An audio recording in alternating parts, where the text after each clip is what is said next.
Bonjour à toutes et à tous, chers collègues. Allez-y, vous pouvez vous asseoir. Je suis bien conscient d'être étudiant parmi les étudiants. En fait, c'est la deuxième fois qu'on m'appelle c'est la deuxième année consécutive que je donne le premier cours dans cette UE. C'est à la suite d'un engagement que j'ai eu et des événements que j'ai organisés avec le professeur Bordet. Du coup, on m'a proposé de faire cette intervention. Donc voilà, je m'appelle François Delelys, je suis en 4e année de médecine. Mon objectif principal cet après-midi, c'est de parler entre étudiants qui sont aussi engagés, mais aussi de parler de notre futur de citoyens engagés. On va voir, et puis on va partager aussi, je peux aussi connaître vos avis, sur la manière, sur les enjeux, la manière de s'engager en tant que médecin, en tant que citoyen éclairé. Je vais beaucoup me balader parce que j'adore ça, et donc voilà. Si vous avez des questions, n'hésitez pas. D'abord, je souhaiterais savoir qui a créé son association. Levez la main. Ok. Qui ici sait ce que c'est qu'une charte de projet? Levez la main. Qui ici reconnaît ce tableau qui est là, formé de petites cases? Ah, ça c'est bien. C'est la goutte d'eau. Ouais, ok. Donc voilà, je me présente. Donc, en 2015, à la suite des attentats de Charlie Hebdo, j'ai fondé un club de débat sur l'actualité et thèmes de société afin de promouvoir la liberté d'expression. Ayant une petite fibre entrepreneuriale, j'ai développé ce club de débat en émission de radio sur Radio PFM à Arras, une radio associative, qui m'a permis ensuite de développer un groupe d'émissions. Et puis, arrivé à Lille, avec mon concours de médecine, j'ai fondé la branche lilloise de cette émission de radio. Et ensuite, chemin faisant, la branche parisienne, à Radio Campus Paris, à Radio Campus Bordeaux, à Radio Campus Algérie. On a fait un club de débat à Cambridge. Et un jour, on a fait une réunion en 2021 avec des jeunes femmes qui souhaitaient, elles aussi, faire une branche d'une émission de radio pour promouvoir cette liberté d'expression. Et en fait, elles ont été confrontées à des représailles du gouvernement. Et c'était à l'international. Et là, on s'est rendu compte qu'il fallait passer un peu à la vitesse supérieure. Alors, on a demandé à l'UNESCO de nous aider. Donc, on est devenu membre officiel des clubs pour l'UNESCO. On va voir un peu ce que c'est, mais c'est un réseau mondial d'associations qui promeut la charte de l'UNESCO. Et donc, on va voir ensemble aussi tous ces mécanismes d'engagement qui existent à l'échelle internationale. On va faire aussi l'échelle nationale et régionale.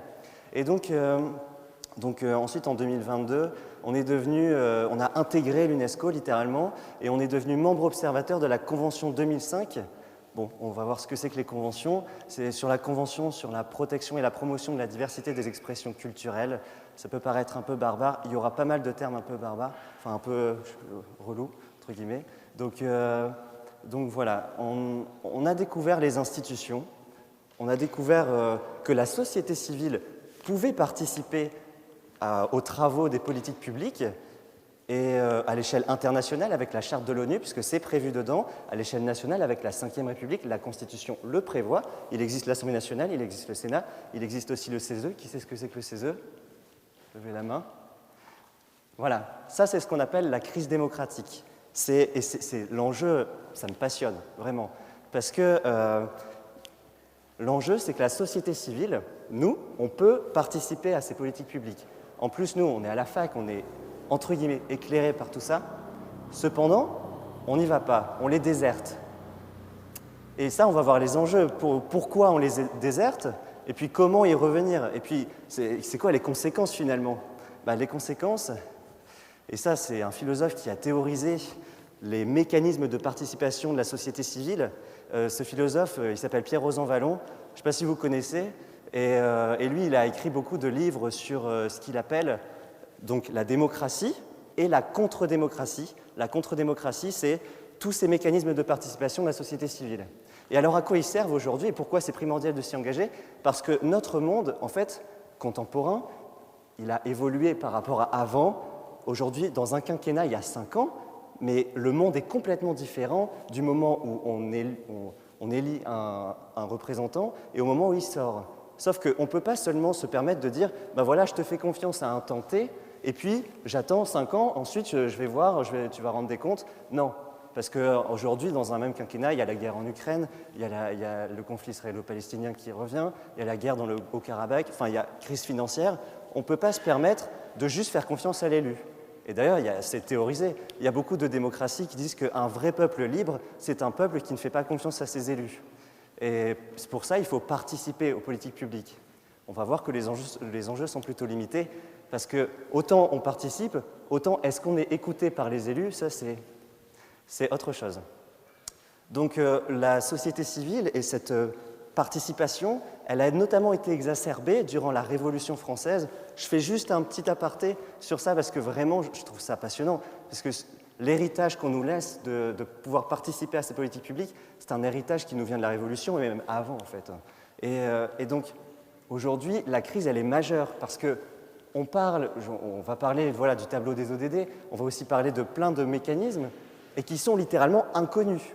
Et donc, je trouve que c'est de notre responsabilité, en tant qu'étudiants engagés, de devenir des citoyens engagés. Parce qu'il faut préserver nos démocraties, il faut les rendre plus fortes. C'est un peu un discours lunaire que je vous balance.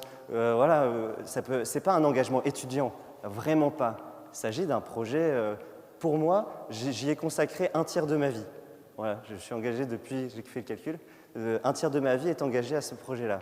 Et je trouve que les enjeux derrière ça, et c'est pour ça, il faut se motiver, il faut se convaincre entre nous de pouvoir agir. Voilà. Donc, est-ce que vous avez des questions déjà? Non? La société civile, elle a 3 rôles dans les démocraties, notamment les démocraties fortes. Elle peut veiller. Elle peut veiller, ça c'est la veille, c'est par exemple ce que fait le Conseil économique, social et environnemental, dit le CESE qui siège au Palais de Iéna. Eh bien, eux, ils font des consultations, ok ils font des consultations demandées par le gouvernement ou alors ils peuvent s'autosaisir de sujets. Et en fait, c'est que du Conseil. Là, il y a la proposition de loi qui va arriver à la réforme sur la fin de vie. En fait, le CESE s'en est emparé déjà depuis 2 ans. Le rapport est déjà fait. C'est comme si, en fait, c'est du théâtre à l'Assemblée nationale, souvent. C'est juste, les jeux sont déjà faits. Donc, ça, c'est d'une part. Et là, ce qui est intéressant, c'est par exemple, il y a eu une réforme sur la 5e année d'internat de Medjay. L'année dernière, les étudiants sont allés manifester. J'en avais parlé à l'époque avec le doyen Lacroix, et qui m'a dit mais tu sais, en fait, il y a eu les états généraux de la santé. Durant ces états généraux, c'est un moment, un temps d'échange, un espace d'échange où il y a la société civile, des professionnels de santé qui se regroupent et qui décident en fait. Donc tout était déjà plié. À partir du moment où le gouvernement a dit ça y est, on fait comme ça, c'est déjà plié. Donc ce qu'il faut, tout l'enjeu, c'est de participer avant que les médias s'en emparent. C'est le travail, il est là. Donc la société civile, elle peut donc veiller, ça c'est aussi le travail de la Cour des comptes pour les crédits alloués au ministère. Elle peut aussi dénoncer, ça c'est le rôle de la presse. Donc, je ne sais pas si vous avez été engagé dans un média, mais associatif bien sûr, mais le rôle de la presse, c'est notamment de dénoncer les abus. Je pense au Tribun du Peuple, c'était un journal révolutionnaire, qui se jouait de l'opinion publique pour promouvoir les idées révolutionnaires. C'est un titrage qui avait fait beaucoup parler de lui, dans lequel il disait « L'opinion publique, c'est le ministère où chacun peut être l'individu qui décide. » Ok? Bon, voilà, je trouve ça assez représentatif. Bon, ensuite, la société civile, le problème, quand on s'engage, c'est de trouver la légitimité en tant que personne engagée. Comment est-ce qu'on peut trouver la légitimité d'aller voir le doyen, d'aller voir un député, machin, pour lui proposer notre proposition de loi? En fait, il y a 3 types de légitimité. Déjà, il y a la légitimité de l'élu, qui s'appelle sociale procédurale. C'est en gros, cet élu, il bénéficie du pouvoir des élections pour agir. Ensuite, il y a la légitimité par impartialité. Ça, c'est si vous fondez un jour un cabinet de conseil ou je ne sais quoi, très indépendant, qui font des propositions de loi sur une maladie, le diabète de type 2 ou je ne sais quoi, et si vous arrivez à être assez indépendant de toute instance, dans ces cas-là, vous bénéficiez d'une légitimité par impartialité. Voilà. Ensuite, il existe la légitimité substantielle. Ça, c'est la légitimité que nous avons en tant que club officiel pour l'UNESCO. C'est nous partageons des valeurs universelles. Et donc, ces valeurs-là, étant donné qu'elles sont partagées par la plupart des institutions, alors nous en sommes légitimes. Voilà. C'est plus ou moins l'idée. Je pense que c'est la légitimité principale de l'ONU, puisqu'on voit très bien comment le Conseil de sécurité de l'ONU, ou que sais-je, sont limités dans leurs actions. Voilà. Est-ce que vous avez des questions sur ça? Non. Je vous ai parlé de consultation citoyenne. Cette consultation citoyenne, c'est quand des citoyens vont aller voir des politiques pour essayer d'orienter leurs idées. Cette consultation citoyenne, elle est utilisée par de nombreuses associations nationales étudiantes. La NEMF a régulièrement des rendez-vous avec le ministère des Enseignements supérieurs pour essayer de négocier et de défendre les droits des étudiants. Cette consultation citoyenne existe. Cependant, elle fait face à beaucoup de défis. Est-ce qu'on est assez écouté? Comment vraiment faire pour que les politiques nous écoutent? Et donc, il y a une méthode. On ne peut pas se pointer, et ça c'est trop présent dans les réunions institutionnelles, on ne peut pas se pointer avec une liste de courses. Ah ben nous, on veut ça, ça, ça, ça, ça. Les ministres, en fait, ils écoutent et puis ça n'a pas de sens. Non, il y a une méthode. Je vous parle de ça. Et en ce moment, je suis en plein dedans. Mardi, avec mon association, on va faire une table ronde à l'Assemblée nationale pour une proposition de loi sur la valorisation de l'engagement citoyen. Donc notre objectif, ça va être de convaincre les députés. Donc on a 1 heure, même un peu moins, parce qu'après c'est les questions au gouvernement, et on a à peu près 1 heure pour convaincre des députés de tous bords politiques, puisque bien évidemment c'est transpartisan, d'adhérer à nos idées, à nos préconisations. Ça, c'est de la consultation citoyenne. Ça, je suis convaincu que c'est la vraie démocratie. C'est bien plus que de déposer un bulletin de vote. Non, moi, je ne parle pas de ça. Je parle vraiment de toutes ces instances où nous, on peut participer aux politiques publiques. C'est un discours peut-être un peu naïf, mais en tout cas, si on arrive jusqu'au bout de cette proposition de loi, ce sera assez inédit. La société civile a plus de pouvoir qu'on ne le pense, en fait.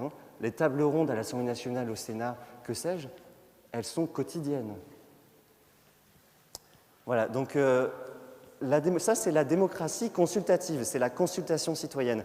À différencier de la démocratie participative, ça c'est quand les citoyens participent au processus de décision. Par exemple, un vestige de cette démocratie participative dans la Ve République, c'est le référendum. Voilà. Donc moi je suis pour une démocratie consultative à l'échelle régionale, nationale et internationale.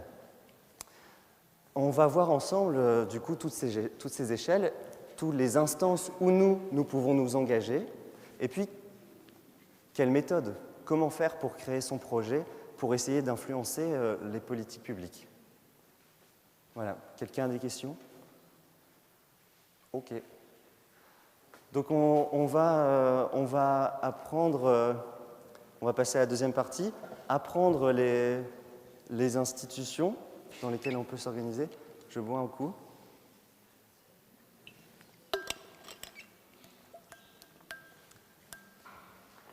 Alors avec la fédération, on a un site et on a créé une formation à la citoyenneté active pour justement sensibiliser, donc c'est traduit en 3 langues, et c'est pour sensibiliser les citoyens à toutes ces instances de démocratie consultative. Donc on va parcourir vite fait quelques ateliers pour découvrir ensemble toutes ces institutions. Et malheureusement, c'est trop inconnu. Vous imaginez, à toutes les échelles, il en existe. Celle la plus près, c'est à Lille, avec la commune de Lille. Il y a le Conseil de concertation lillois, il y a le Césaire, voilà, il y en a plein. Alors...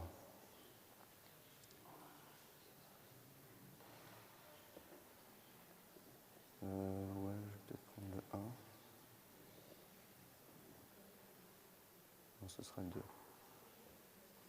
Alors là, c'est le moment, Thierry, de switcher, s'il te plaît. À l'échelle nationale, donc on a parlé du CESE. Bon, il n'y a pas que ça, hein. Le CESE, c'est vraiment l'instance constitutionnelle. Comment? D'accord, je pose ma gorge. C'est l'instance constitutionnelle.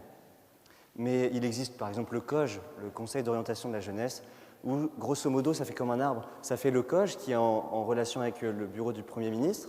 Et puis dedans il y a toutes les associations nationales de jeunesse. Par exemple, il y a le Forum français de la jeunesse. Dedans il y a des associations nationales. Dedans il y a des associations régionales. Et ensuite il y a les corpos ou machin ou d'autres associations plus locales. Et puis nous on s'engage là. Vous voyez tout le... Et ça fait comme ça. Et donc, ce maillage associatif, il est très présent en France. Hein. Après, maintenant, c'est toujours le même enjeu de comment faire pour que les élus nous écoutent. Donc, à l'échelle nationale, il en existe. Après, on peut aussi faire des tables rondes avec les élus, maires, députés, sénateurs. C'est ce qu'on fait avec la fédération. À l'échelle régionale, il existe le Césaire des Hauts-de-France. Grosso modo, c'est le conseil environnemental régional. C'est la déclinaison du CESE version régionale. Donc il y a 170 conseillers, bref. Pour vous donner un peu une idée, ce sont des personnes qui ont été nommées par le préfet et qui restent 5 ans. Voilà. Donc c'est quand même assez institutionnalisé. Ils siègent au même endroit que le conseil régional. Et leur job, ils ont des indemnités, leur job, c'est de contrôler les finances, comment utilise le conseil régional, comment il utilise les finances de la région. Il peut aussi s'autosaisir de sujets. En ce moment, le sujet principal, c'est l'eau. Voilà. Donc il existe le Césaire. À l'échelle communale, il y a le conseil de concertation lillois. Il existe pour nous les conseils régionaux des jeunes. Malheureusement, il n'en existe pas encore dans les Hauts-de-France, mais par exemple en Île-de-France, en Normandie, ils sont très connus. Ces conseils régionaux des jeunes, ce sont des instances où nous pouvons nous engager et essayer d'être écoutés par les élus. Ça trouve quand même un écho peut-être assez limité, mais ça existe.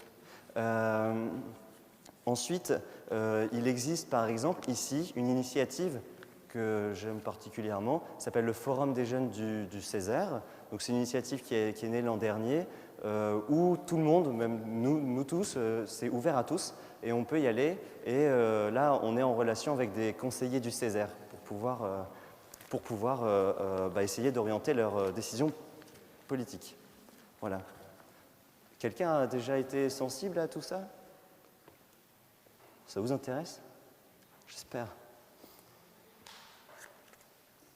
Bon, voilà, c'est l'échelle communale et départementale. Et ensuite, intéressant, il y a l'échelle de l'ONU.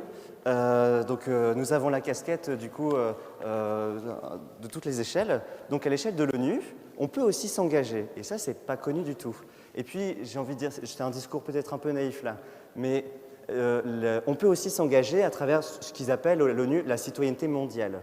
C'est l'holisme, c'est voir le monde comme dans sa globalité.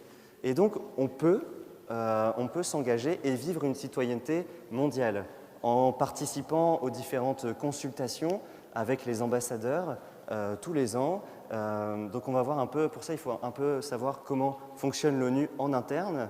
En fait, l'ONU, c'est une plateforme de création de conventions. Une convention, c'est un contrat signé entre les États où ils ont des objectifs communs. Et donc, il existe des tas de conventions sur tous les sujets. Par exemple, la convention connue, c'est la convention sur le climat. Par exemple, nous, à la convention 2005, il y a une réunion par an qui s'appelle le comité intergouvernemental courant février, qui réunit 31 États membres et la société civile qui a été nommée. Ensuite, à l'échelle de l'ONU, il existe vraiment beaucoup de conventions dans lesquelles on peut s'engager. Moi, je vais vous parler de la Convention 2005 après, parce qu'elle est assez atypique. Elle a une histoire propre à elle. Donc voilà.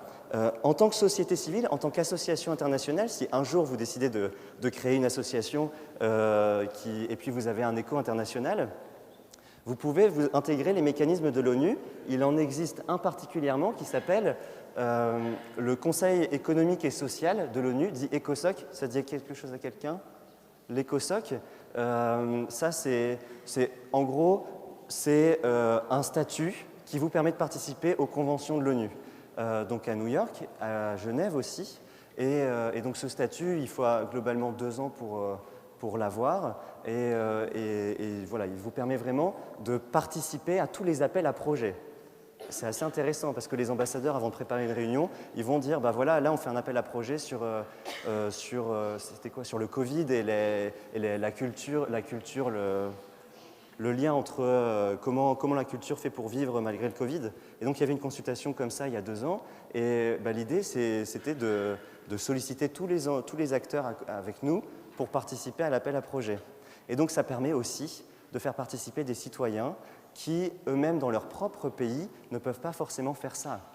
Et ça devient super intéressant, parce que ce sont des citoyens avec lesquels on parle de consultation citoyenne, d'être proche des ambassadeurs, des élus. Et en fait, ce sont des gens qui ne savent pas ce que c'est. Ils ne savent pas, parce que bah, dans leur État, ça n'existe pas. Et là, ça devient super intéressant, parce qu'on a des réunions avec des gens où on leur explique en fait ce que c'est même l'essence de la démocratie. Et c'est ça de la véritable sensibilisation. Et c'est ce qu'on peut faire, nous, à notre échelle. Donc il existe aussi le département des communications globales. Ce département, c'est pour les associations qui souhaitent promouvoir les valeurs de l'ONU. Donc voilà, ça existe en tout cas. Bon, je vous fais ça en accéléré. Ensuite, il existe à l'UNESCO, qui est l'Organisation des Nations Unies pour la science, l'éducation et la culture. Le siège est à Paris. En ce moment même, c'est la 18e conférence générale de l'UNESCO. Par exemple, aujourd'hui se tient le forum des jeunes de l'UNESCO. Il y a des membres de mon asso qui y sont, de République de Guinée. Et donc, il permet à des jeunes, partout dans le monde, de se réunir à Paris, dans un même endroit, pour parler des thématiques communes. Donc, en ce moment, hier, il y avait une réunion. C'était sur la nature, sur l'écologie en République de Guinée. Et c'était sur un parc, bref, ça on s'en fiche, c'était sur un parc de rhododendrons. À l'UNESCO, il existe des conventions, et je parlais de la convention 2005. Cette convention 2005, elle a donc été créée et signée par 140 États membres. Elle permet, vite fait, elle a été initiée par la société civile, et elle permet que nous participions au comité intergouvernemental tous les ans courant février et à la conférence des partis. À l'échelle internationale, en politique internationale, on appelle une partie un État membre. Et donc, globalement, vous imaginez une gigantesque salle avec tous les ambassadeurs, enfin vous avez peut-être vu ça même à l'Assemblée générale de l'ONU, et en fait, les 3 derniers rangs, c'est réservé à la société civile. Et donc, on a un siège, on a même un micro, et ça, c'est très rare. À la Convention 2005, on a un droit de parole de 1 minute, c'est-à-dire qu'on peut se lever et on peut commencer à parler devant 140 États. Et donc l'idée ensuite c'est de s'organiser, donc il y a toutes des réunions qui se font au préalable, et la société civile émet un avis. Et à ce moment-là, on se sent au cœur de l'actualité. Quand l'ambassadeur d'Ukraine fait un discours assassin contre la Russie, et que juste à côté il y a la Biélorussie, et qu'il commence à s'embêter, et que ça dure 3 heures, et que voilà, ça complique tout, eh ben, on se sent au cœur de l'actualité. On se sent en fait citoyen du monde, entre guillemets. Vous voyez, c'est l'idée que je me fais, moi, de la citoyenneté active. Donc ensuite, on peut essayer, avec un peu de méthode, de réunir des ambassadeurs dans une même salle, avant, après la réunion, et puis d'essayer de développer nos idées. Mais attention, ce n'est pas des idées qui sortent du chapeau, c'est des idées qu'au préalable, vous aurez préparées avec une consultation citoyenne. Donc vous aurez organisé des tables rondes avec des associations pour promouvoir vos idées, vous les ferez voter, et à l'issue de ces votes, vous aurez donc une certaine légitimité, et vous pourrez aller voir les ambassadeurs pour essayer de les convaincre. C'est la méthode de consultation citoyenne. Et en tant que médecin, on va pouvoir s'approprier toutes les thématiques médicales. en tant qu'expert. Alors, bon, on va parler vite fait du réseau de l'UNESCO. Ce réseau est quand même c'est le plus grand maillage associatif du monde, globalement. Le réseau des clubs officiels pour l'UNESCO a été créé en 1947. Il rassemble pas moins de 4800 associations. Et donc, une fois qu'on en fait partie, on a un annuaire avec tous les présidents de toutes les associations. Ce qui fait que ça facilite la construction de projets. On se fait un réseau assez sympathique. Il faut savoir parler anglais, espagnol, chinois, toutes les langues des Nations Unies, mais au moins, ça nous permet vraiment d'avoir un regard global sur tous nos projets. Donc ça, c'est le réseau des clubs pour l'UNESCO. Voilà.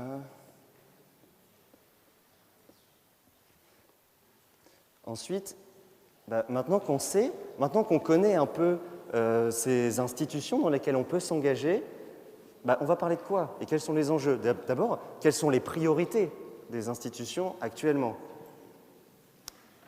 Qui reconnaît ce sigle? Parce que ce sera toute la goutte d'eau. Alors, ce sont les ODD. Je laisse quelqu'un présenter. Les ODD, c'est grosso modo, tous les 15 ans, il y a une assemblée générale de l'ONU, les États se rassemblent pour donner les priorités, les objectifs donnés pour tous les États pendant les 15 prochaines années. En 2000, il y avait les OMD, Objectifs mondiaux du développement. À l'époque, il y en avait 7, il me semble. Aujourd'hui, il y a 17 ODD. Les États se sont réunis en 2015 et le manque de timing, le manque de bol de timing, c'est qu'en France, cette année 2015, elle nous a marqué parce qu'en même temps, c'était la conférence des parties pour la Convention sur le climat qui se déroulait à Paris sous François Hollande et c'était la COP 21 et tout le monde, il y a eu un certain engouement pour cette convention qui est très bien, mais en fait, on n'a pas trop entendu parler des ODD. Donc, vous allez voir que en connaissant un peu ces réseaux, la société civile s'organise autour des ODD. Donc ça, c'était les OMD, voilà, pour vous donner une idée. Et ça, c'est les ODD actuellement. Et donc, je vous parlais tout à l'heure des organismes de veille ou de notation. La notation, qui sait ce que c'est que la notation des États? La notation des États, passionnant là aussi, c'est vite fait. C'est en fait quand un État a une dette publique, tous les États ont des dettes publiques, et donc il doit investir chaque année. Et pour investir, il doit emprunter à des banques, avec des taux d'intérêt plus ou moins grands. Mais pour ça, chaque État a une note. Et plus la note est bonne, plus les banques font confiance en l'État en question. Et donc, plus les taux d'intérêt baissent, et plus un État va mieux ensuite. Bon, ça, c'est donc tous les ans, courant décembre, les ministres de l'économie s'y coltinent et ils font tous face à des agences de notation. Eh bien, ils ont aussi fait, là c'est une start-up américaine qui est un peu une agence de notation pour voir si tel État respectait les ODD. Et donc, pour chacun des ODD, ou chaque État, par exemple, si je tape en France, allez, l'Italie, tant pis, ce sera l'Italie. Et bien voilà, vous avez un rang, vous avez une note, et puis vous avez pour chaque ODD s'il a respecté plus ou moins l'évolution. Et ça, ce sont tous des supports que la société civile utilise pour ensuite nourrir leurs argumentations face aux ambassadeurs. Et c'est passionnant, parce que ce sont tous des supports qui sont libres, tout le monde peut en avoir accès, c'est sur Internet, ouais, mais encore faudrait-il savoir que ça existe.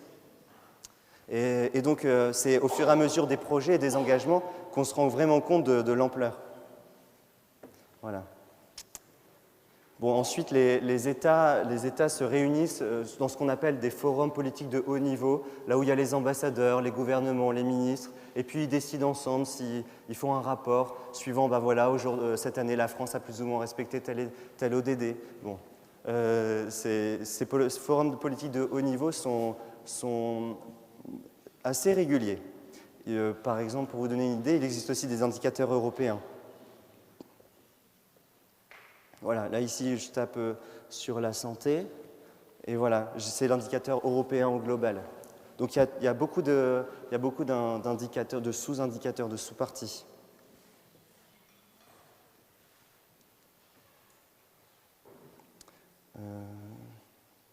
Voilà.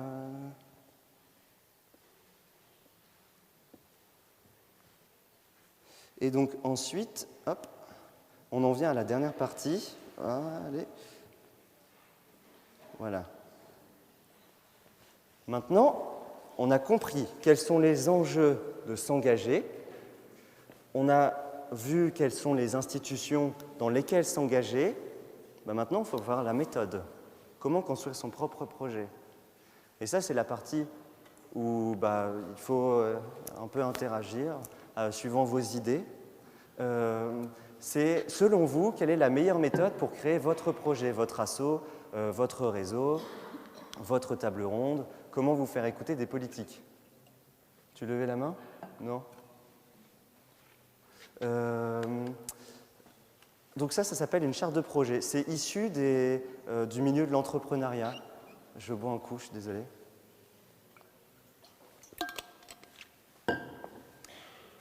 Alors, on va voir ce que c'est. Globalement, personnellement, j'ai démarré, je n'avais pas de réseau. Mes parents ne travaillent pas dans la politique, dans les médias, dans rien du tout. Enfin, s'ils travaillent, mais pas dans ça. Et donc, globalement, on démarre sans aucun réseau. Et d'abord, il faut s'organiser. Il faut déjà voir ensemble sur quelle plateforme de conversation vous allez parler.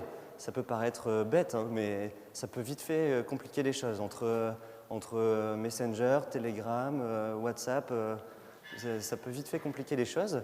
Et donc, il faut voir ensemble si vous allez faire un groupe Facebook, si vous allez faire des réunions Zoom, parce que ce n'est pas la même chose. Faire un appel vidéo ou une réunion Zoom, ce n'est pas la même chose. Réunion Zoom, souvent, ça motive un peu moins les gens. Et donc, il faut aussi, en tant que leader, là, je fais appel à vos compétences d'engager associativement, c'est comment fédérer une équipe, comment vous avez des idées et comment recruter, comment faire pour que toute l'équipe suive, ok? Et c'est même plus que ça, c'est même pas inviter des gens à nous suivre, c'est inviter des gens pour qu'ils viennent avec nous. Et ça, c'est pas pareil. Et puis ça, ce sont des compétences juste de fédérateur, vous voyez? Donc, il faut savoir résumer le projet. Bon, ça, je ne vais pas refaire le topo, Sophie l'avait fait tout à l'heure. Il faut que les objectifs du projet paraissent très clairs. Je vais donner vite fait un exemple. Courant juillet, j'étais à l'Assemblée nationale et donc j'ai eu la chance de dîner avec la présidente de l'Assemblée nationale et en fait, elle est partie à un moment donné, j'étais sur le parvis, il était à peu près minuit et donc elle partait à sa voiture, il y avait le chauffeur et tout était, voilà. Et il n'y avait pas que elle et moi au dîner, il y en avait d'autres, et je n'avais pas trop eu l'occasion de discuter avec elle. Et donc, je l'attends sur le parvis, et elle s'en va bien sûr de l'Assemblée, donc on se croise, et là je la capte, et là je sais très bien dans ma tête que j'ai, je ne sais pas, 30 secondes, 1 minute pour lui présenter ma proposition de loi, pour lui présenter les projets, pour avoir son soutien pour cette formation, tout ça. Et je sais très bien que j'ai que 1 minute, que son chauffeur l'attend, qu'il est minuit, que demain en plus elle est en déplacement, et j'ai 1 minute. Et finalement, au bout de 30 secondes, elle a posé ses affaires et puis on est resté discuter 1 quart d'heure. Voilà, et son chauffeur a attendu, le pauvre. Donc ensuite, il faut savoir, ça c'est les autorisations. Ah ça c'est très important, c'est quelque chose, on n'y pense pas forcément au début d'un projet. Je vous en parle parce que quand vous créez par exemple un cercle de réflexion sur encore une même thématique, l'anémie, le diabète de type 2, que sais-je, le syndrome des ovaires polykystiques, des pathologies qui sont de l'ordre de la santé publique, eh bien il faut aussi des autorisations suivant ce que vous voulez faire. Donc, je vais vous donner un exemple sur un projet que j'ai mené qui me tient beaucoup à cœur. C'est un projet sur le harcèlement scolaire. J'avais fait à l'époque une série étudiante sur le harcèlement scolaire avec à peu près une 50aine d'étudiants, un truc assez bien étoffé. Il y avait par exemple une musique faite sur mesure, entre guillemets, avec des étudiants de l'Université de Lille en musicologie ou qui étaient passionnés par la musique. Il y avait un budget.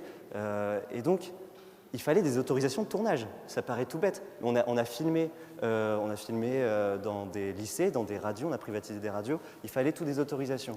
Et donc, les autorisations, c'est quelque chose, il faut voir ça avant de tout organiser, le projet tous azimuts. Fun fact, j'ai une photo du premier tournage, voilà, dans ma chambre. Ensuite,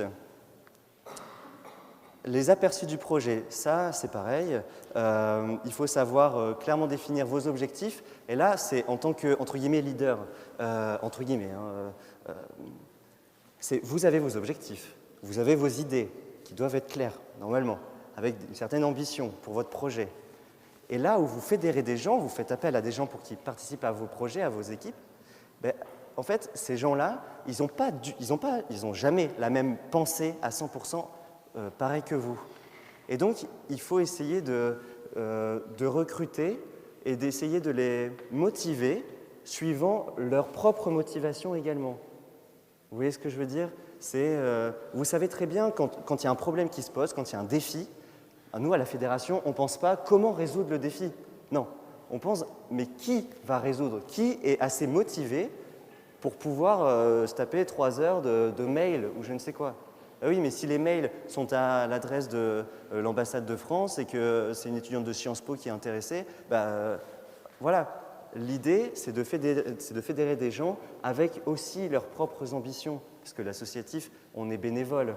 Et en tant que leader de projet, on ne pourra jamais, et ça c'est malheureusement, on ne pourra jamais obliger des gens à faire des choses que en fait, c'est nous-mêmes qui avons envie. Voilà. Sinon, dans ces cas-là, il faut les payer. Et il y a beaucoup trop de présidents d'asso ou de conseils ou je ne sais quoi qui obligent des gens à faire des choses en oubliant qu'ils sont bénévoles.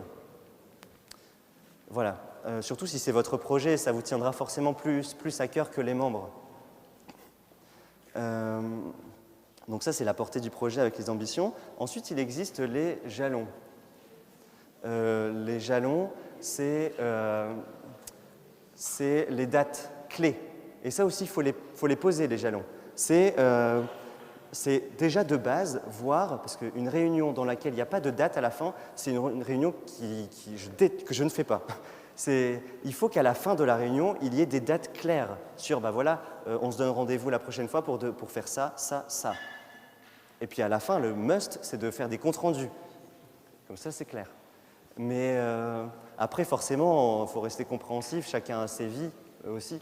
Mais poser des jalons dès le début, ça permet d'être clair parce qu'après, il y a des tensions qui se forment. On est déjà mi-novembre, on devait faire ça il y a 2 mois, pourquoi on n'y arrive toujours pas? Oui, si en fait de base vous n'étiez pas clair, l'autre personne s'est dit ça se trouve j'ai le temps, et puis voilà, elle laisse passer du temps. Donc il faut vraiment être clair sur tout ça dès le début. Ensuite, il y a les livrables. Qui sait ce que c'est qu'un livrable? Un livrable globalement. Un livrable, c'est un document physique. Ça peut être un podcast, ça peut être une vidéo, ça peut être un rapport écrit. Et en fait, les livrables, c'est important de se mettre aussi d'accord sur ça, sur quel type de document on va produire, qu'est-ce qu'on va réaliser, pourquoi on est là. Par exemple, pour orienter les politiques publiques, n'importe quel set de réflexion va faire un rapport. Voilà. Ensuite, il faut estimer les coûts et les financements. Ça aussi, c'est important. C'est déjà où est-ce que vous allez pouvoir aller chercher les financements. Par exemple, donnez-moi un peu des exemples de où est-ce que vous avez trouvé vos financements d'asso. C'est le moment, s'il vous plaît. Municipalité, ouais. La mairie. Après. Oui. La fac. Hashtag FSDIE. Tu connais. Mais levez la main les gens qui étaient dans des bureaux d'asso. Plus, je vois. Eh bien, bureau trésorier, bureau secrétaire, trésorier. Désolé. Mais tu vois, c'est important, tu dois le savoir, c'est important au début d'un projet, estimer, voir, ok, où est-ce que je peux aller chercher l'argent finalement? C'est voir si la municipalité, ça correspond à ses objectifs d'année. T'en penses quoi?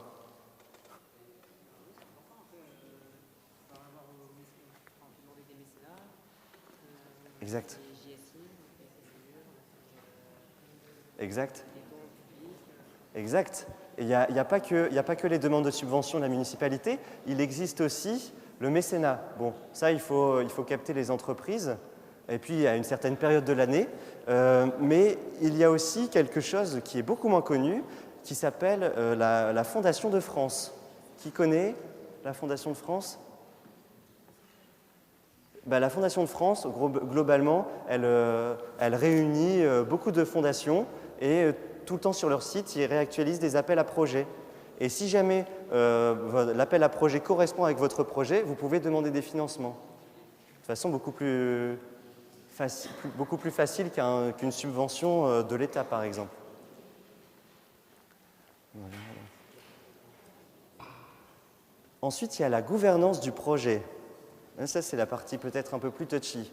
En associatif, on a dit qu'on est tous bénévoles. Et la vérité, aujourd'hui, je mets une cravate, c'est pas pour tous nous, c'est parce que c'est filmé. Et qu'après, je balance ça sur le site de mon asso. Mais la vérité, c'est qu'il ne faut pas, je pense, se prendre trop au sérieux. Je pense, hein, c'est quelque chose que j'en suis convaincu. On est tous bénévoles. Et moi, personnellement, quand je viens faire une réunion d'asso, bon, des fois, ça peut être un peu relou, mais on est là pour kiffer. On est là, bon, on a des valeurs communes et on veut avancer sur des projets, mais on est aussi là pour kiffer. Et on ne peut pas fonder une équipe et on ne peut pas recruter, on ne peut pas fédérer autour d'un projet si les gens ils n'ont pas envie de venir aux réunions, s'ils viennent avec des pieds de plomb, ça ne marchera pas.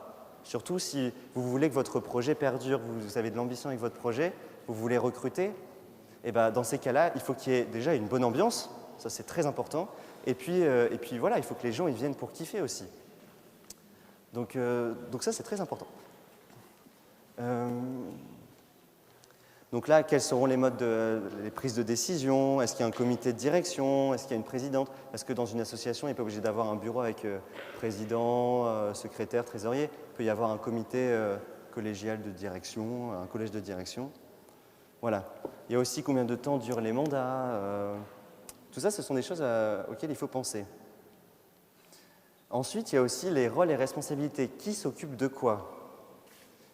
Ça, c'est aussi très important parce que souvent, il y a des personnes qui se retrouvent dans des mandats ils n'ont pas forcément prévu de finalement s'occuper de tout l'administratif.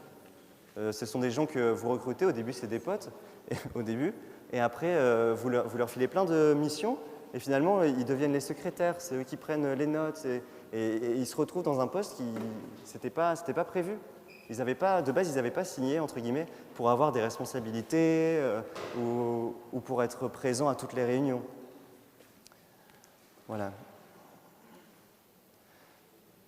Ensuite, bon, il faut trouver aussi les ressources du projet, hein, humainement et matériellement. On sait tous, on a tous fait des assos, on sait très bien que c'est un peu le nerf de la guerre, c'est le financement et le recrutement. Ça, c'est assez universel. Ensuite, ça c'est important, il faut aussi, intellectuellement, c'est assez stimulant de savoir pourquoi on s'engage. C'est pareil, en tant que médecin, si jamais vous faites de la consultation citoyenne, vous allez vous retrouver devant des élus ou devant des représentants du Collège de France ou je ne sais d'un Collège de France.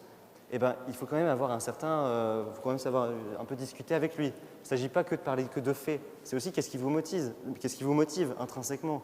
Je vous ai fait un peu le topo sur ce qui me motive, sur les enjeux, avec les enjeux tout philosophiques sur mon engagement, mais c'est important d'avoir un certain discours parce qu'on sera des médecins et on sera amené à côtoyer, si jamais vous avez des projets comme ça, des personnes qui ont eux aussi un certain bagage intellectuel.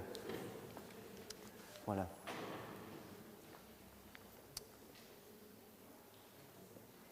Voilà. Ensuite, ça c'est le benchmark. Bon, c'est vraiment issu du monde de l'entrepreneuriat, mais je l'ai gardé quand même. c'est faut regarder, si vous menez un projet, faut faire ce qu'on appelle un benchmark. C'est globalement, quand les gens créent des startups, c'est la même chose. Il faut regarder ceux qui répondent aux mêmes besoins avec une offre similaire, pour savoir, parce que si jamais votre projet existe déjà, finalement, il suffit de s'engager dans le projet qui existe déjà. Et ça, c'est très important aussi. Ça permet aussi de savoir faire la distinction entre vous, de mieux vous vendre, de mieux convaincre. Donc ça, c'est le registre des parties prenantes, c'est la dernière partie. C'est pareil, c'est un tableau dans lequel il faut mettre tous les noms de vos nouvelles recrues, et puis ça permet de synthétiser. Et grâce à ce petit tableau-là, même en début de projet, vous avez un certain recul sur votre équipe, sur votre potentiel, sur ce que vous pouvez faire maintenant, ce que vous pourrez faire à différents jalons. Et ça aussi, c'est très important, d'avoir un certain recul. Parce qu'en tant que leader de projet, il n'y a que vous qui l'avez, ce recul. Voilà. L'Actuality Team, c'est le nom de nos branches au local. Et donc, j'en viens parce que c'est important aussi. C'est un projet. Alors, c'est important d'avoir de l'ambition, mais ça se fait, vous le savez, ça se fait, les jalons, voilà, faut pas non plus dépasser des étapes. Alors, je vous montre vite fait. C'est assez historique. C'est globalement l'histoire des premières années de mon association. Donc, on a gardé tous les débats qu'on a fait pour la liberté d'expression. Donc, dedans, il y a même les élections de Trump et tout ça. Et donc, voilà, ça, on l'a gardé parce que ça fait aussi partie de notre légitimité en tant qu'association. C'est montrer, ça, c'est notre histoire. Et donc, quand on raconte notre histoire, quoi, avec les valeurs qu'on véhicule, ça nous permet aussi de convaincre. On explique qu'on a essayé de promouvoir la liberté d'expression. On explique qu'on a intégré les institutions, qu'on s'est rendu compte que la société civile est désertée. On s'est rendu compte aussi des enjeux qu'il y avait derrière. Oui, la démocratie consultative. On s'est rendu compte aussi qu'un peuple qui participe aux politiques publiques ou qui essaye, c'est un peuple libre. Et donc, on s'en est rendu compte à toutes les échelles. Et c'est comme ça qu'on convainc. Voilà. Est-ce que vous avez des questions ? Non ? J'aimerais savoir, est-ce que vous m'avez trouvé convaincant ? Non, mais c'est parce que c'est très important, parce que, vous savez, en tant qu'associatif, meneur de projet, entre guillemets, on rabâche toujours les mêmes choses. Et c'est très important d'essayer d'être clair sur tout ce vocabulaire, parce que c'est compliqué quand même de se rendre compte des enjeux. C'est quelque chose qui est sous-jacent. C'est quelque chose, pourtant, qui nous attend. Hein. C'est quoi les enjeux de la crise démocratique aussi ? C'est qu'un peuple qui ne fait pas confiance aux élus, qui ne fait pas confiance, et même, c'est normal, moi non plus, mais qui n'organise pas un certain système de défiance. Ce peuple-là, qui se contente de dire « moi, je ne suis pas d'accord », il y a un certain recul, il y a un certain fossé entre les élus et le peuple. Et ce fossé-là, au fur et à mesure qu'il se creuse, il reste quoi comme contestation ? Ils veulent nous mettre une 5e année de Medjay. On a quoi comme recours ? Si on ne peut pas participer aux États généraux, si on ne peut pas faire tout ça, il ne nous reste que la manifestation. Et puis au moment des élections, soit on ne va pas voter, soit on va voter pour les candidats extrêmes. Et c'est ça aussi l'enjeu. C'est qu'en 2027, il y a les extrêmes qui nous pendonnaient. Il y a aussi un taux d'abstention énorme. Partout à l'échelle régionale, nationale, le taux d'abstention est présent. Et donc, les enjeux aussi, c'est de renforcer nos démocraties par rapport à ça. Bon, j'aimerais savoir, levez la main, s'il vous plaît. Et là, Thierry, est-ce que tu peux faire un plan un peu plus large ? J'aimerais bien savoir qui m'a trouvé convaincant, levez la main. Voilà, s'il vous plaît, j'en ai besoin. Je vous remercie. Voilà. D'ailleurs, Thierry, tu pouvais reswitcher pour me voir en truc. Est-ce que vous avez des questions sur ça ? Est-ce que vous avez appris des choses ? Donc ce milieu-là est inconnu, hein, on est d'accord, hein, et pourtant il existe bel et bien. Je vous propose de faire un petit atelier, un peu relou les ateliers, ensemble, en groupe, en petits groupes, hein. Je vous propose d'organiser de réfléchir ensemble sur un projet que vous pouvez avoir en tant que médecin, sur une pathologie ou que sais-je, qui vous tient à cœur. Et donc, ensemble, pendant un quart d'heure, 20 minutes, vous allez essayer de créer ce projet, la charte de projet. L'idée, c'est de créer cette charte de projet. Et donc, vous allez essayer de la créer et ensuite, pour ceux qui sont volontaires, vous pouvez essayer de présenter votre projet tel que vous l'avez imaginé. Ça vous va? C'est ce qu'on avait fait l'an dernier avec les étudiants. Ça a été plutôt un succès. Est-ce que ça vous va? Vous n'avez pas le choix. Dommage. Donc voilà, je vous invite à vous mettre par groupe d'affinité. Peut-être pas à 10, mais d'affinité. Et puis on y va pour 20 minutes. Ben merci, on peut l'applaudir.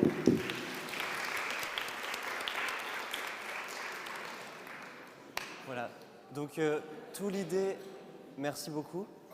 Tout l'idée de cet atelier, de mon intervention de cet après-midi, c'était vraiment de se dire, oui, bon, il y a cette UEL qui existe et qui est dans nos emplois du temps, on doit y aller tous les jeudis, pourtant on a beaucoup de collèges à réviser, oui. Cependant, nous, on s'est engagé. Ça veut dire qu'on a cette fibre entrepreneuriale en nous. Et ça veut dire aussi qu'en tant que médecin, sans doute qu'on va s'engager aussi. Quand on sera interne, et il y en a des internes au CHU Lille, ils sont internes, président de l'Association nationale des internes en dermato de France. Voilà, tout ça, ça existe aussi en médecine. J'aimerais aussi attirer votre attention sur, j'en ai parlé avec vous, sur les démocraties d'empêchement dans laquelle nous sommes, je pense, c'est un constat. C'est qu'aujourd'hui, en tant que société civile, il est beaucoup plus facile de s'engager pour empêcher quelque chose, un projet politique, une manifestation pour empêcher un 49.3, les gilets jaunes pour empêcher le montée des prix de l'essence, alors que normalement, dans une démocratie plus forte, l'idée c'est de s'engager pour construire un projet, pour construire une nouvelle campagne de vaccination ou que sais-je. Et donc, il y a il y a aussi deux théories d'engagement. Soit on conçoit l'engagement, l'orientation des politiques publiques à plusieurs, en tant que peuple, soit en individuel. Et ça, j'y pense parce que ce matin, je ne sais pas si vous êtes au courant, mais la Commission européenne a voté en faveur de 10 ans de plus de l'utilisation du glyphosate.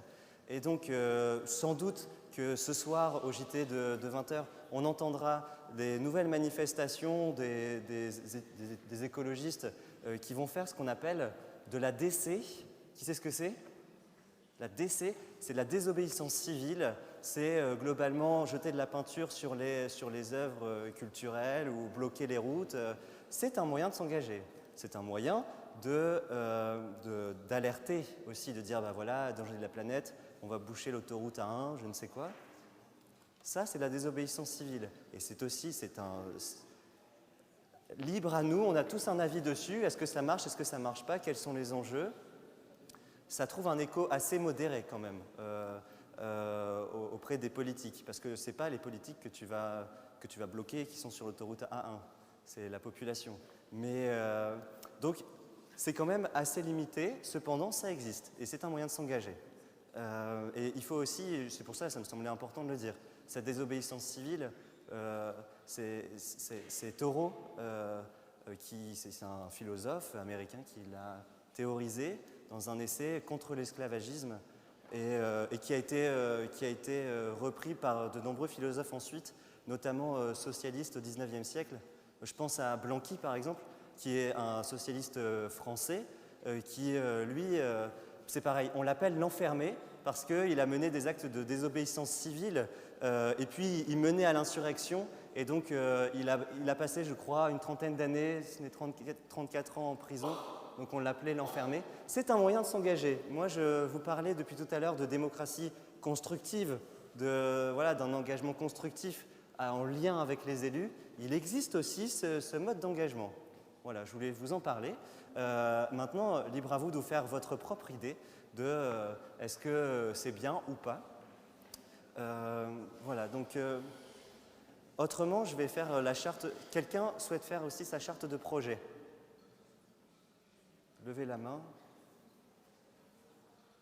Fun. Je vais le faire du coup, je vais faire la mienne. Voilà, je vais parler de moi pendant 9 minutes. Globalement, comment j'ai fait pour recruter, par exemple? Je connaissais absolument personne qui voulait faire une émission de radio de débat libre entre étudiants à Paris, à Bordeaux ou que sais-je. Et donc, je me suis intéressé donc, aux réseaux sociaux. Je me suis inscrit dans des groupes Facebook. Fun fact, je ne sais pas dans combien de groupes Facebook vous êtes inscrits, mais perso, pour mes projets, je suis inscrit dans 366 groupes, partout dans le monde à peu près, sur tous les continents. Et ça va des groupes de L1 musicologie à Lille. Ça passe aussi par un groupe, une conversation Messenger, où je suis avec les mamans des étudiants de l'Université de Columbia à New York. Voilà. Donc, je reçois tous les jours des notifications des mamans de ce qui se passe à l'Université de Columbia. Et ça me permet de poster des messages et des mamans qui me répondent « Ah, mais ça serait intéressant ça pour ma fille, pour mon fils. » Voilà. Voilà comment j'ai recruté globalement. Après, quand vous faites partie des réseaux associatifs, que je vous parlais des clubs officiels pour l'UNESCO, bah, voilà, après, il y a les noms des présidents, il y a les adresses mail, les numéros de téléphone, et ça permet. Globalement, même à l'échelle, même au niveau médical, ça existe, hein, avec les collèges. Tous les enseignants qu'on voit aux premières pages de nos collèges qui ont participé, bah, globalement, c'est du réseau associatif professionnel. Voilà. Donc ces réseaux existent aussi dans les milieux hospitaliers. Ensuite, je voulais vous parler aussi des jalons. Ça, c'est quand on travaille avec les institutions, les jalons peuvent être très longs. Par exemple, nous faisons actuellement la demande pour être membre observateur auprès de l'ECOSOC, je vous en avais parlé tout à l'heure. C'est le Conseil économique et social des Nations Unies, ce qui nous permettrait d'avoir accès aux conventions des Nations Unies en tant que membre observateur. Donc, globalement, on doit présenter notre candidature jusqu'à 1er juin. On a jusqu'au 1er juin 2024. Et là, il y a 1 an de procédure durant laquelle on se fait examiner régulièrement. Et ensuite, on est seulement élu par les ambassadeurs au 1er juin 2025. Donc voilà, ça aussi, au niveau des jalons, il faut le savoir. Après, au niveau des livrables de mon association, donc, ça s'est beaucoup évolué. Comme je vous ai dit, l'histoire de mon asso, au début, c'était un club de débat sur l'actualité et thèmes de société. Pour la fun fact, je l'ai créé en 2016 à la suite des attentats de Charlie Hebdo, parce que globalement, je m'ennuyais en cours de français. Voilà. Globalement, je m'ennuyais en cours de français. J'ai eu l'idée je me suis dit, ah, mais en fait, on n'arrête pas de parler de l'attentat en cours. Et dans la cour de récré, tout ça. Et je me suis dit, tiens, ce serait bien de fonder un truc ou une organisation dans laquelle on peut débattre librement. C'est un support démocratique. Et donc on a fait ça. Et ensuite, on a fondé une émission de radio et tout ça. Mais globalement, ça part d'une idée. Ça part d'une idée. De cette idée, on recrute des gens de confiance, c'est très important. Des gens où il faut discuter, il faut communiquer avec eux. C'est pour ça que la chaire de projet est très importante. Il faut communiquer avec les personnes que vous recrutez pour voir quels sont leurs objectifs à eux, pour construire ensemble. L'idée, encore une fois, ce n'est pas du tout de donner des ordres à des gens. Hein. Ça ne marchera jamais, à part si vous les payez. Et donc, voilà. Pour ce qui est des... Est-ce que vous avez des questions pour ça? Non? Donc j'ai parlé des jalons, des livrables, après il y a...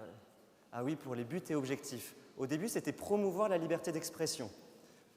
Maintenant, on s'est rendu compte de cette crise démocratique, du recul des citoyens à l'égard des institutions. Et donc, voilà, je vous ai parlé de tous les enjeux qui sont passionnants. Et aujourd'hui, en 2 mots, si je devais présenter en 180 secondes mon engagement, je dirais que la fédération a pour objet de promouvoir la citoyenneté active et de favoriser la participation des citoyens aux instances de démocratie consultative à l'échelle régionale, nationale et internationale. Moins de 180 secondes. Et donc voilà, c'est nos 2 objets principaux aujourd'hui. C'est la raison pour laquelle j'interviens aujourd'hui. Littéralement, j'interviens, je ne veux pas raconter ma vie, je le fais, mais ce n'était pas le but de début. L'objectif, c'était moi, j'ai en face de moi des futurs médecins, comme moi, et j'ai en face de moi aussi des citoyens éclairés, et qui sont déjà engagés, qui ont cette fibre. Et donc, j'aimerais transmettre, partager tout ce que j'ai réussi à emmagasiner pour simplement faire évoluer les choses. En fait, c'est un projet commun. La citoyenneté active est un projet commun. Voilà. Au niveau des autres chartes de projet, il me reste 4 minutes. Alors, je souhaiterais aussi vous dire que j'ai ramené, pour la curiosité de certains d'entre vous, des rapports émis par les institutions, que ce soit l'UNESCO, très cool. Les scientifiques doivent-ils être responsables? Bref. Après, il y a aussi des rapports émanant du Césaire. Voilà, si vous souhaitez, vous pouvez un peu consulter pour voir à quoi ça ressemble. Si jamais un jour vous êtes amené à vous-même créer votre projet avec des rapports que vous souhaitez diffuser, ça existe, c'est là, sur le bureau. J'ai aussi ramené des livres, livres que je lis très bien. Je conseille Pierre-Rosan Vallon, La contre-démocratie, ce que je vous parlais. Et j'ai aussi ramené un essai que j'ai écrit sur la citoyenneté active et la concertation citoyenne de notre proposition de loi. Bon, je ne vais pas en parler, ce n'est pas le sujet, pas l'Université de Lille. Je ne vais pas présenter ça, toutes les préconisations. Cependant, comment est-ce qu'on a organisé notre concertation citoyenne? Eh bien, on a créé des tables rondes sur la valorisation de l'engagement citoyen. En fait, on a pris des rapports qui existaient déjà, puisque mon association est trop petite. C'est une association culturelle. Je ne représente personne, moi. Je ne suis pas une asso comme la Corpo qui représente des étudiants. Non, moi, personne. C'est une asso culturelle. Et donc, par contre, je peux m'appuyer des assos qui représentent des gens pour mes objectifs. Et donc, on a fait des tables rondes au Césaire. On s'est appuyé du Forum des jeunes du Césaire, le Conseil économique régional, environnemental régional. On a fait aussi dans d'autres instances. Et donc, comme ça, on a plein de préconisations. Et donc, en fait, globalement, on a essayé de faire voter des propositions qui existaient déjà, de rapports qui avaient été demandés, par exemple, un rapport sur la valorisation de l'engagement citoyen, tout ce que je vous parle là. Il y a un rapport qui fait état de la situation et qui propose des idées concrètes qui a été émis en 2015. Il avait été demandé par François Hollande à l'époque, quand il était président, à Claude Barthelone quand il était président de l'Assemblée nationale. Ce dernier a fait le tour de France pour faire un truc ultra pro et des préconisations très pertinentes. Le rapport a ensuite, à mon sens, été mis un peu dans un placard. Il y a de nombreux rapports comme ça, notamment du CESE ou que sais-je, Conseil économique régional, environnemental. Et donc, ces rapports-là, on les a utilisés, on a fait des tables rondes et on a fait voter les préconisations qui nous semblaient les plus pertinentes. De ça, je pense que ça, c'est une concertation citoyenne assez robuste. Ça veut dire que ce n'est pas des propositions qu'on est allé sortir de notre chapeau, ce n'est pas une liste de courses. Ça fait partie de la méthode. C'est-à-dire que mardi, quand je serai devant les députés à l'Assemblée nationale, je vais leur présenter tout ça. L'objectif, il y aura globalement, ce sera une table en rectangle, là, comme ça, enfin plusieurs tables qu'on va mettre en rectangle. Je vais me mettre sans doute au centre et je vais commencer à faire ce speech-là sur pourquoi notre proposition de loi est importante, sur comment est-ce qu'on l'a construite, sur tout ce qu'on a fait depuis 1 an et demi, où est-ce qu'on en est arrivé maintenant, et ensuite on présentera les 6 propositions. Et ensuite, on illustrera avec des exemples concrets. Ensuite, on essaiera de les convaincre de co-signer, parce que notre proposition de loi doit être transpartisane, parce que mon association est profondément apartisane. Cependant, on fait de la politique. Oui, c'est de la politique, ça, je vous parle, la citoyenneté active, c'est de la politique. Mais ce n'est pas de la politique de parti, c'est de la politique avec un grand P. On essaye de transformer, d'améliorer, de rendre plus robustes nos démocraties. Voilà. Donc vous l'aurez compris, les clés, finalement, elles sont toujours aux mains du peuple. Hein. Et en fait, bon, force est de constater que nous, on est dans un amphi aujourd'hui, on est assez éclairé, même si j'ai eu des retours comme quoi c'était assez dense. Oui, mais on est tous intelligents et vous aurez quand même compris les messages principaux. En tout cas, je vous en fais confiance. Ça, c'est un diplôme qu'on a eu, ça fait partie de la valorisation de l'engagement citoyen. C'est un diplôme qu'on a eu de la part de la Commission nationale française pour l'UNESCO en 2021, quand on est devenu membre officiel des clubs pour l'UNESCO.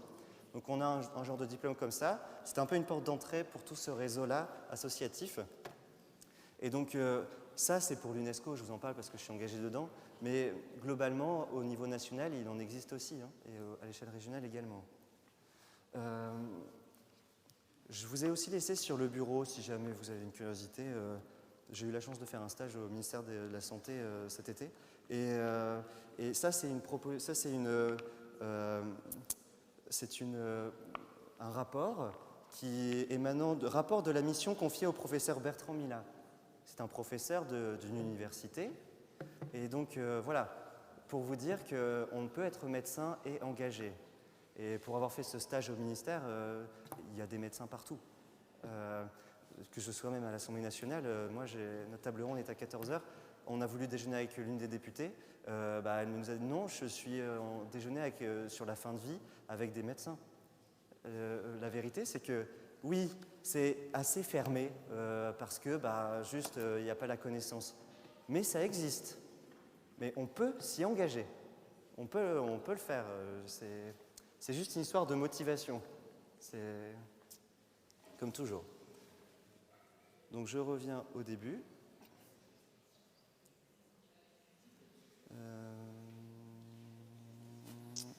Là. Voilà. Donc maintenant, globalement, vous savez ce que c'est que les ODD. Et vous saurez aussi peut-être à quel point les États respectent ou pas ces ODD. J'espère que vous avez trouvé mon intervention assez pertinente. Mon objectif, je suis très bien conscient que je suis un étudiant parmi les étudiants. L'idée, c'était pas du tout de vous raconter tout ce que j'ai fait. Voilà. Non. Je veux vraiment être convaincant. Moi, je crois vraiment que entre citoyens engagés, on peut faire vivre une citoyenneté active. Je crois vraiment que l'idée même que pour seul réflexe de contestation, on aille marcher dans la rue, je pense que ce n'est pas ça une démocratie qui fonctionne. Je pense qu'une réelle démocratie qui fonctionne, c'est une démocratie où le projet de loi sur la fin de vie passe en décembre, janvier à l'Assemblée nationale. Et bien c'est maintenant qu'il faut aller voir les politiques. Parce que c'est maintenant qu'ils sont en train de se faire un avis. Parce que les politiques, c'est un avis très personnel, mais les politiques, ils ne savent pas tout. Et d'ailleurs, ils doivent se prononcer, leur métier, c'est de se prononcer sur tous les sujets. Et ils ne peuvent pas tout savoir, surtout dans des enjeux très spécifiques, comme les enjeux médicaux. Donc, l'idée, c'est vraiment de se faire écouter. Et nous, on aura le statut de médecin. C'est un statut considéré, reconnu. Et on pourra y aller. Si on veut, avec de la motivation, on pourra se faire écouter des politiques. Voilà. C'est pourquoi ça me semblait important de vous dire tout ça. En tout cas, je vous remercie de votre attention. Je peux faire meubler encore avec un peu plus, parce que le professeur Bordet est en retard. Mais je voulais essayer de savoir un peu... Thierry, est-ce que tu peux faire un plan large, s'il te plaît ? Merci. Qui souhaite aujourd'hui, veut devenir un médecin engagé dans la société civile? Vous voyez ce que je veux dire? Et voilà, il